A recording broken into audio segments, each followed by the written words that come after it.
Hestreng, taktiež známy ako Hest, Hestík a Rajče. V tomto videu sa budeme zaoberať, prečo taký veľký youtuber ako Hestreng prestal natáčať. Začal Hestreng spolupracovať a natáčať si. Trospy s Hestrengom spravili už strašne veľa videí, kde si navzájom pomáhajú, škodia a hrajú sa. Vlastne robia videá pre deti.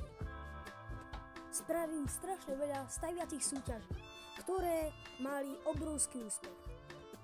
Trospy, známy ako Čierny ninja, tiež prestal natáčať na svoj hlavný kanál a natáča na kanál Trospy.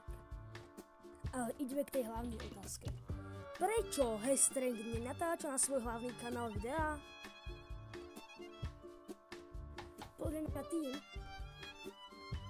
Podľa mňa tým, že Hestreng natáča pre Trospyho, tak nemá čas natáčať na svoj vlastný kanál. Veľa ľudí si myslí, že kanál Trospy je ich spoločný. Ale to vyvršku nižšie. A tam uvidíme môj hlavný kanál. A tam je Trospy. Nie Hestreng. Určite všetci viete, že Hestreng má svoj vlastný server. Tak to podľa mňa môže byť ďalšou možnosťou.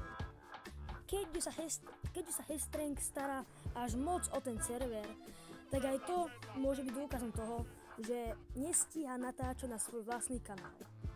A ideme k ďalšej otázke. Myslíte si, že Hestreng bude v blízkej dobe znova natáčať?